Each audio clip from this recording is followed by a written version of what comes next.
want Republicans dead. Where I could stand in the middle of Fifth Avenue and shoot somebody and I wouldn't lose any voters, okay? The women with the least likelihood of getting pregnant are the ones most worried about having abortions. On January 6th of 2021, you had tens of thousands of people peacefully protesting.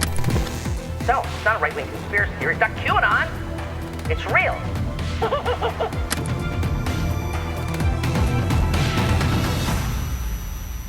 Hey everybody, it's Rick Wilson, your host again today. Welcome back to the Enemies List podcast. My guest today is Leigh McGowan. I am PoliticsGirl. You know her and you love her. She is here once again as friend of the show. We're going to talk a little bit about the Democratic Convention. We're going to talk a little bit about the big CNN interview last night. We're going to talk a little bit about Donald Trump's increasingly unstable and chaotic mental state. And other than that, have some fun talking about this wild ride we're on. So welcome as always, my friend. Thank you so much for coming back. Well, thanks for having me. You know I love you. Likewise. So I saw you for about a hot second, I think, at the convention, but you know, both of us were running about 1 million miles an hour. So let's do that first. I know we're still we're a week out from that at this point now, and my take on it was the best messaging convention I think I've ever seen. Oh, it was fantastic. I mean, literally, if Democrats are terrible at messaging, someone got the memo. You know what I'm saying? Like, it was excellent. Like, you know, as a liberal person, you know, I wouldn't even necessarily call myself a Democrat. As a liberal, right. The Democrats are where my camp sits. And and I know you and I, when we did run into each other for a hot second, people were all over you. They were like, "Is this your first Democratic convention?" You were like, "Sort of." Sort of? But on this team, sort of. And I think that's the thing. This is the first one they didn't want to throw me out of. There you go. You didn't have to shave your mustache like Mike Lindell and try and sneak in. Yeah. And then get owned by a 12-year-old. just destroyed by a 12-year-old. Man, that was brutal. So brutal. It was really good, actually. And honestly, I think that's the thing that we all need to remember with these people is that they are such weaklings. And if you hit them right, you know, with just truth, he was like, "So your evidence is trust me, bro?" And he had nothing. Like, it was just so excellent. No. And if people haven't seen that moment with this 12-year-old who's just brilliant and Mike Lindell, go look it up. It's so worth it. His name is Noah, Knowa, folks. And holy hell, Leah's right. He just took Mike Lindell to school. Just took him to school. It was astounding. And you have to picture, you know, like here you are at the Democratic Convention. Here's Mike Lindell sneaking in, not holding up my pillow and trying to like burn people. And this kid just schools him so fast. It was excellent. And I think that's the thing. Democrats, especially in this moment, have always had very strong candidates, very strong messaging. They really want to help the country, but they've never been that great at expressing that. They tend to get a little wordy. They get way in the weeds. They want to explain the gray area and people go to sleep. And so they finally found their way to really say, you know, we're not going back. You know, these kind of things. When we fight, we win. And people were into it. And then I have to say, Rick, were you there for the roll call? Oh, yes. That was roll call. Brilliant. It was brilliant. It was brilliant if you were there. It was brilliant if you were watching it on TV. It was brilliant in contrast to the Republican roll call, which made the Republicans just look like the boring, most snooze fest. The Republican roll call sounded like the annual Nebraska Funeral Directors Convention being called to order. And, honestly, you know, you compare that to Lil Jon. Okay. Yeah, no, they have a great moment where they have Mike Johnson standing up and saying, "We expect decorum and there must be decorum." And then they just cut right to, "Stand up for what?" And it was just, I was like, yep, this is the thing. And I felt that if, as far as democracy goes, I felt that seeing, you know, every state represented, every territory, every vibe from each state represented with DJ Cassidy's music. And then on top of it, you guys put out a playlist right away at Lincoln Project, like brilliant. because it was so joyous. And we're told constantly that we are a country divided. We're never coming back together. There are red states and blue states. And Right. here was the United States of America represented in all of its glory, from Georgia to Alabama to Florida to California to Massachusetts, saying here's where we're all different, and here's where we all believe, and we are sea to shining sea believing in America right now. And there was familial ribbing between states. Like, if you haven't seen this, Right. called, They were you know, it really was fun and light, and you're right. Even the states that are vastly different, they're poking each other back and forth. But God Almighty, that's like the dream. I mean, that's like the dream of the founders in a lot of ways. We're going to have these states. They're going to be different, and they're going to be one big family. And sometimes families are messy and they like rib each other. But it really felt right.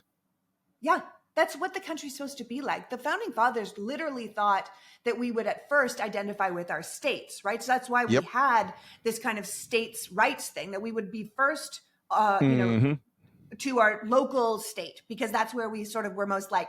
And if you look at America, we are such a gigantic country, way bigger than the founders could have ever imagined, right? Oh, So vastly, we're so vastly. big. And instead of relating to our states for the most part, we have divided ourselves into our parties. And that's the worst way for us to come together, because people from Georgia are going to be different than people from California. And people from California are going to be different people come from Kentucky. But if your state's not working, like Texas or Florida or Alabama, like if you are upset with the way your government has been running and you go, holy hell, I've had 25 years of Republican government. The people in New York didn't do this to me. Like the Democratic president didn't do this to me. This is 25 years of Republican rule, and maybe I shouldn't be this loyal to my party. I should say, what's best for my state? What's best for my family? And I felt like that was really represented there. I was texting with an old friend of mine who's still inside the matrix in the Republican Party on the last night. Yeah. And look, he's one of those class people in D.C. who has a very high-paying job and has a big family and has all this business and people to support, blah, blah, blah. And I give him shit about that all the time, right? But he texted me on the Thursday night, because I had posted a picture of, and my caption was an ocean of American flags. And he texts me and he says, God damn. He goes, those flags, and hearing Democrats say USA, USA. He goes, it sent chills up my spine. I'm like, yeah, welcome to hell, motherfucker, because you don't own this. You don't own this. You don't own patriotism. You don't own the American flag. You don't own the letters U, S, and A. And I think that's one of the things that Democrats really did. I felt kind of vindicated, because I've been beating this drum, I know you have too, for a long time. Like, stop letting them own things that they have no right to. And in fact, stop letting them own things that they shouldn't have a right to at this point, because they're a party of traitors. Yeah, absolutely. Like, you look at what happened with Donald Trump at Arlington. Like, don't tell me you're the party of the military. Don't tell me you're the party of law and order. Do not, like, as far as a woman, don't tell me you're the party of pro-life. I mean, you literally are letting women die. But on top of that, you're the party that's like, let's have guns everywhere. Let's shoot kids in schools. Like, the party of big war. Like, it's crazy to me that has always been there. And that goes back to what we were saying at the beginning. It goes back to branding. The Republican Party, your former party, they're excellent at branding. Like, as ridiculous as build the wall and lock her up were, I mean, people love to scream it, right? They're great at that stuff. But at the end of the day, those things were very appealing. Effective, yeah. But I do think, I think also, like, the look and feel of the convention was great. It wasn't just the usual, cliche thing that Republicans love to attack, like it's identity politics. The only identity they were talking about there was American. Yeah, and Rick, I have to tell you, like, there used to be an expression like, it's the this for me, it's the this for me, and for me, it was the diversity for me, right? Like, it was the people that were sitting around me, it was the people that were represented, that spoke for the states, it was the people on the stage. I mean, you literally had every version of American, from the blue collar worker speaking on the stage to people in wheelchairs, to people who had been to war and lost limbs, white, black, young, old. I mean, like, I was looking at the Virginia delegates, and you had an 86-year-old woman who had been voting her whole life, black woman, 86-year-old, and she said, I am not letting Donald Trump take away every single thing I've worked for my whole life. And then she handed the microphone to a two-toned hair 18-year-old white girl who said, I'm not letting him take my future and everything I've dreamed of my whole life. And then together they said, our delegates go to Kamala Harris and Tim Walz. And I thought, look, in this one picture, you have young, old, black, white, like alternative, conservative. Like, it was very stark. And it felt like, what, you don't need to, your friend that you're talking about who's like, well, my entire life is kind of rolled up in this party. And I want to say, dude, that's not your party anymore. Right. Like, all of your values, everything you stood for, that's not your party. They left you. What you're left with is this psychotic, sociopathic, Christian nationalist, weirdo branch of the government that really has no business in American politics at all. Like, go live in Hungary if that's where you want to live. Go live with Xi Jinping. Go live in Russia if that's how you want to be. Yep. And that contrast of talking about freedom, talking about liberty, talking about the law, the Constitution, strong American national defense, all of it was in her speech. And it was a speech that everyone on the Republican side could remember those lines in that speech and say, oh, maybe that was George Herbert Walker Bush. Maybe that was Ronald Reagan.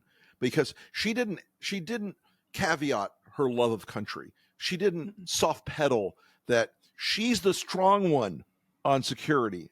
She's the strong one on taking care of people. She's the strong one on the border. It's Trump's weakness. And I think she played that indictment of Trump that she did in many ways she spoke part of her indictment of Trump, his character, his flaws, all that. But the unspoken indictment of Trump was how weak he is and how strong she came across. Yeah, I think that's really valid. And I think people aren't, look, I'm a woman in America. We're looking at potentially the first president that's a woman, finally. And I think the thing is that people have always been afraid of strong women. And she came across strong without being abrasive. She came across strong without being a bitch. All these things that people throw on women. I thought it was so fascinating that they left the word deadly in there. She said, we're going to have the strongest, lethal, and deadliest, the most fighting lethal force in the world. And I was like, damn, you know what I mean? Like, she was not hedging her bets.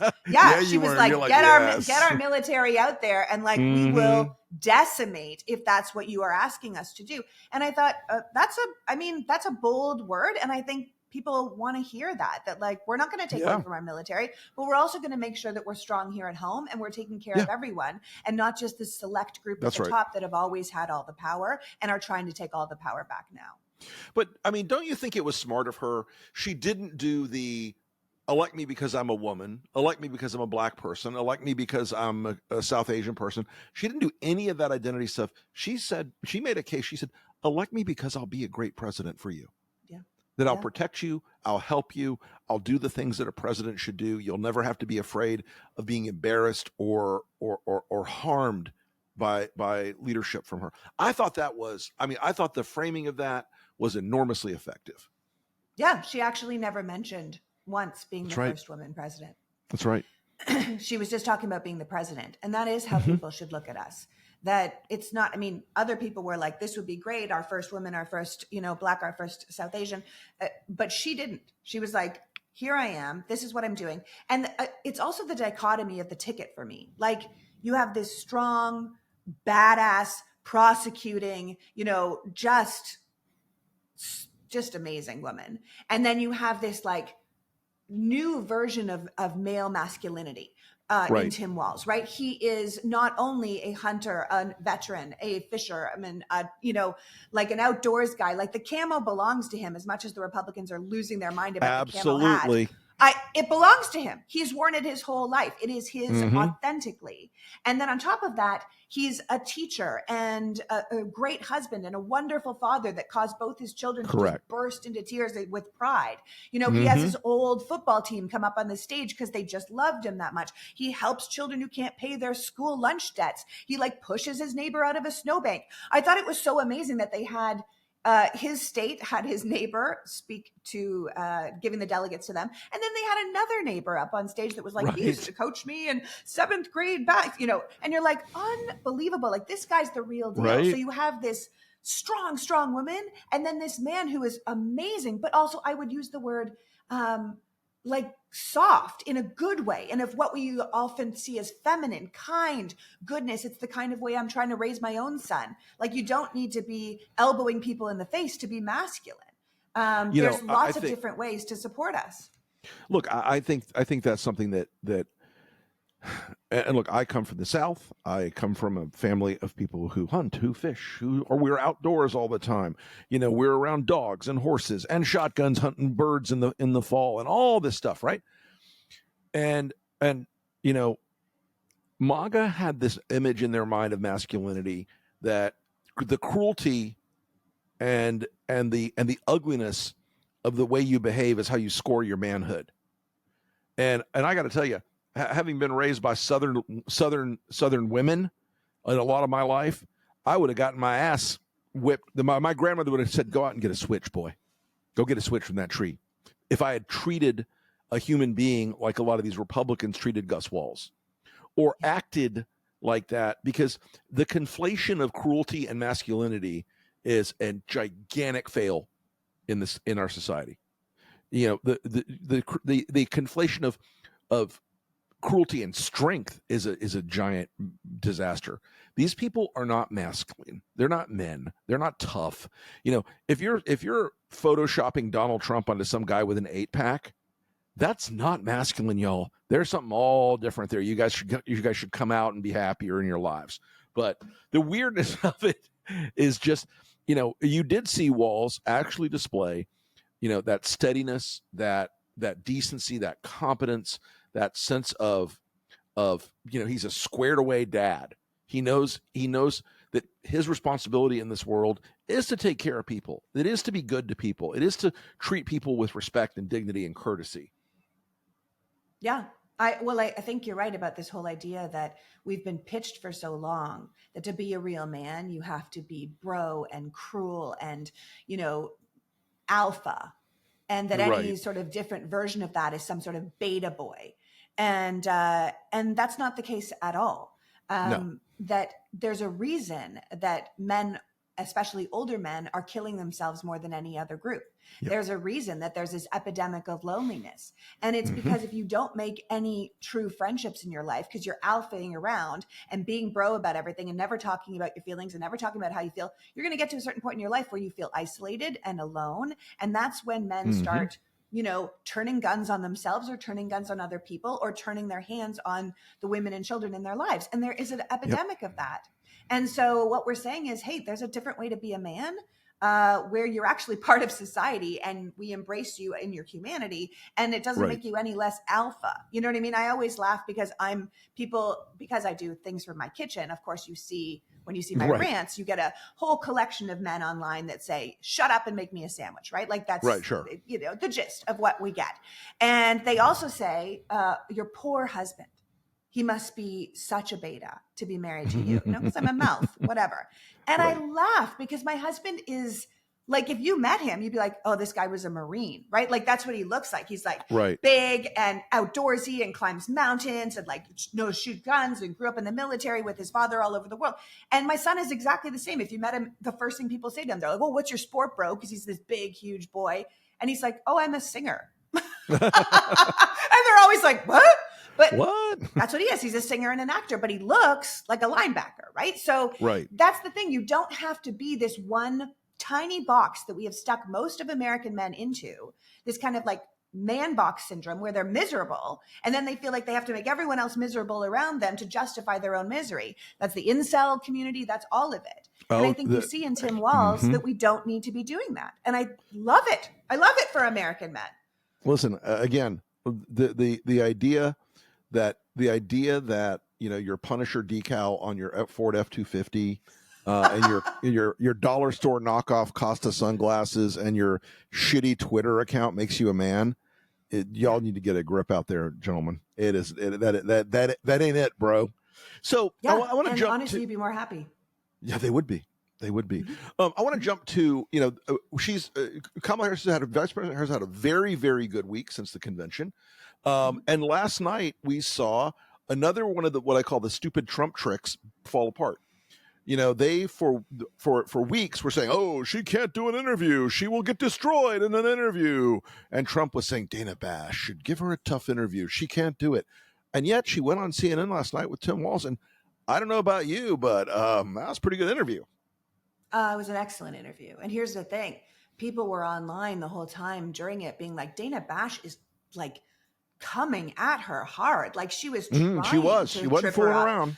No. And the thing is that like the double standard for what Trump can say, like we can talk about Hannibal Lecter and sharks and batteries till the cows come home and everyone's like, wonderful. Thanks for your thoughts, Mr. Trump. Yeah. And then they're coming at her with all this like, oh, where's your policy? And she just came back every time because at the end of the day, it's what we were saying. She's a competent leader, a brilliant woman. She knows what she's talking about and she's not going to get rattled. So bring it, And I think that's what we want in a president. Can you imagine, Rick? Can you imagine Donald Trump, the person who's on the stage talking about bacon and then like slipping over to something else, windmills, and you go, yeah, you know what? That should be our commander in chief. Let's make him in charge of America. Like it is a bananas that we're even in this race, that we could even come down to, the handful of votes in 4 swing states with Bacon Man and totally competent women. Like it just astounds me daily. There is a very deep wound, I think, that was also on display in that interview last night. And that is that the media has tried so hard to both sides everything. And I love Dana Bash. I think she's a terrific reporter. Okay, I think she's an actual professional. But I feel like that interview in the production meetings, they were thinking, how do we make this so it's minimally offensive to Donald Trump's followers? And I got to tell you, a lot of the questions were kind of dumb framing. And I don't blame Dana. I sort of think at the production side of this, the questions were framed in a way that it's like playing the old game that she's already said, I'm not going to play. So when Dana Bash comes out and says, Donald Trump says you just became black. And to her great credit, in the best answer of the night, she's like, yeah, same old thing from him. Okay, next question. Moving on. Yeah. And I was like, whoa, that's the business. This is how you do it. You don't accept the predicates of their bullshit. You just move on and talk to Americans at a level that is honest and real. Well, it's sort of where we started this conversation, right? Like the Democrats have finally found their groove. We have spent years and years allowing one side to frame how everything goes. And, for a long time, the media was complaining that they weren't getting interviews with Kamala Harris. And it was like, well, if you frame everything like Donald Trump said this, what do you think? It's like, well, why would I have an interview with you? Like, find someone else to talk about what Donald Trump said. Who gives that a shit? Idiotic. Who cares? And so this idea that you could say that to me and I'd be like, okay, well, that's not interesting to me. Whatever. He can say whatever he wants. Here's what I'm interested in. That reframing. Here's what I want to talk about. Here's what the country needs. Here's where we need to go. Here are the real issues. Like I could care less if he wants to talk about yin, yang, bacon, boats, whatever. Like it doesn't matter. Hannibal Lecter, windmill cancer. Yeah, whatever. Good for him. Knock yourself out of the park. I mean, listen, if you are going to talk about anything, talk about fake performance pantomimes of patriotism at Arlington Cemetery. That is disgusting. And that's worth talking about. But the rest of it, no thanks. That incident made me so angry. And so many of my veteran friends, especially guys who were Iraq and Afghanistan veterans, are, including some that I thought were pretty Republican, they are livid over that thing. It is driving them crazy. And rightly so. It should. Yeah, exactly. It should. Because even if you are a Republican, at the end of the day, and it's what I've said for a long time, it's no longer about Republican, Democrat, red or what. It's not about politics. It's about morality, what you are willing to do, what steps you are willing to take, what lines you're willing to cross. And that man has no lines that he stays on the other side of. Everything is an opportunity for him. And I think as a veteran, there's no way you can look at that and go like, he's using our dead soldiers as props. That is how little he cares about us. And it doesn't matter if you're a Republican. Donald Trump's not a Republican. He's on Team Donald Trump.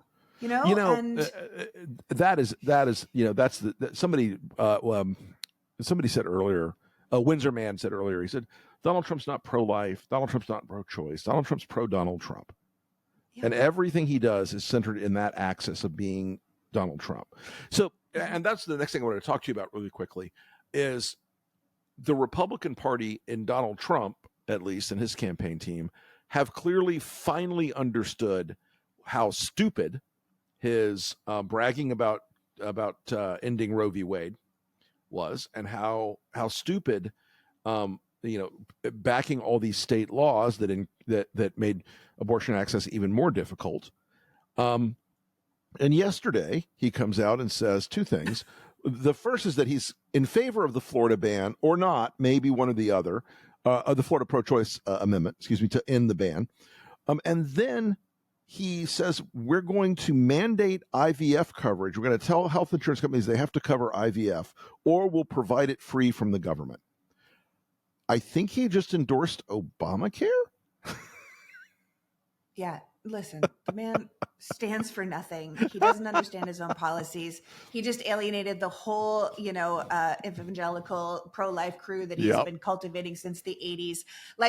It's so idiotic. The thing he said about Florida, I'm into the ban, but maybe they need more time to figure it out. You're like, bro, your team is pro-ban from the beginning. No abortions ever, forcing women to have babies. So he's doing what you were just saying. He's not on team anything. He's on team Trump. And he thinks, if this is a losing thing, I'll say the other thing. He doesn't stand for anything.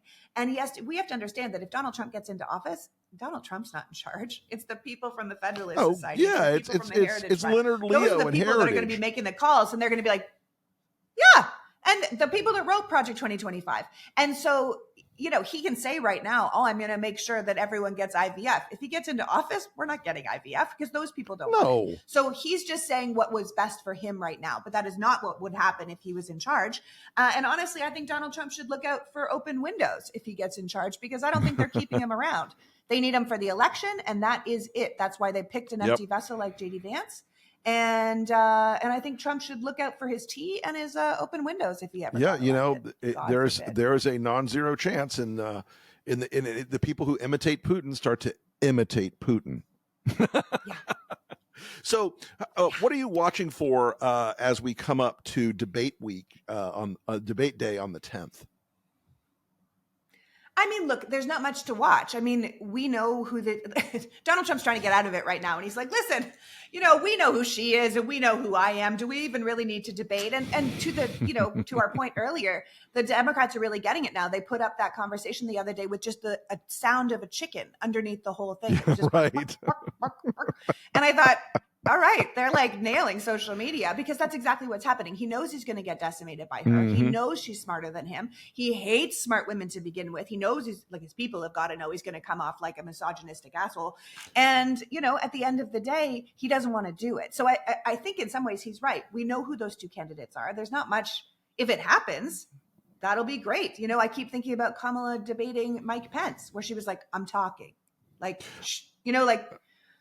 It'll be I gotta tell you, fascinating. the one thing, somebody the other day, I was at a fundraiser, and a Hollywood person who said, pays attention to the picture, said to me, I just worry he'll get behind her like Hillary, like he did with Hillary and Lurk, and he did with all the other Republicans. I'm like, let me tell you something. She's going to turn around and go, is something wrong with you? Get back behind your podium. Get over it. Get back. Go back over.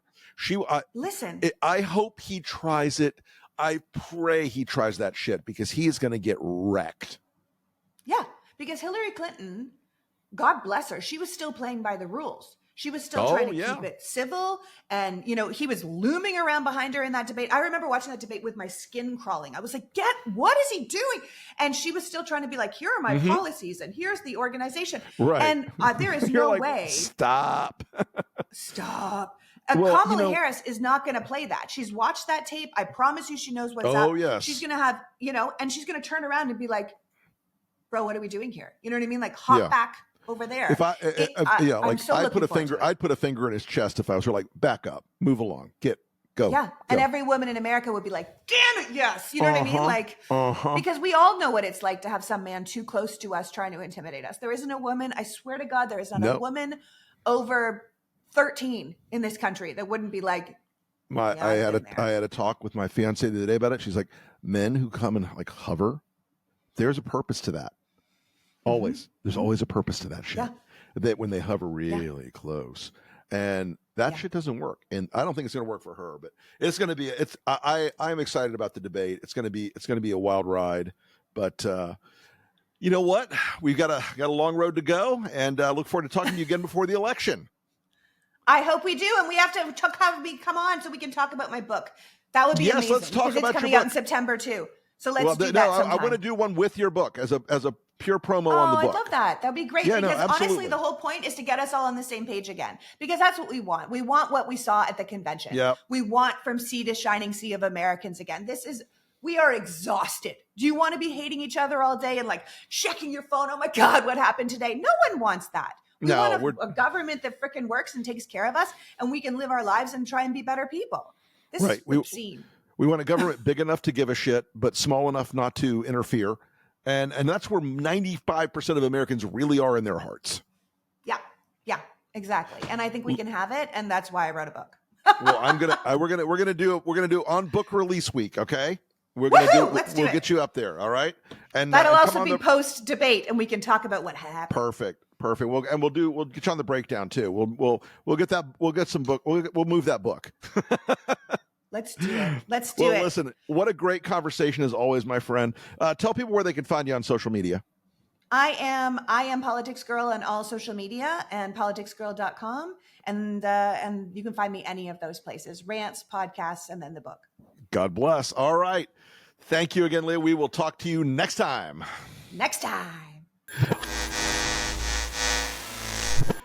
In the catalog of the lowest, most reprehensible, shittiest, trash tier things Donald Trump has ever done. And folks, as you know by now, that list is long and distinguished.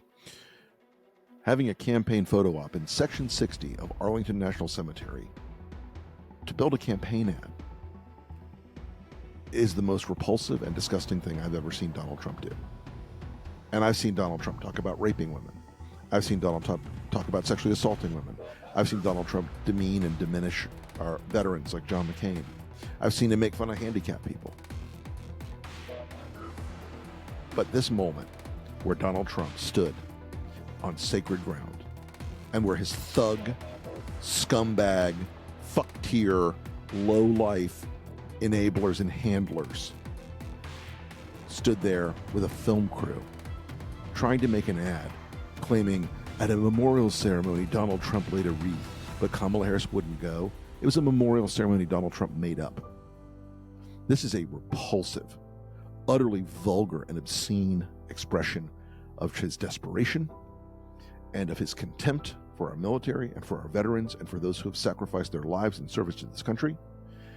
It is, if you were not already convinced, item number 4,967 on why Donald Trump is never, ever, ever going to be in that Oval Office again.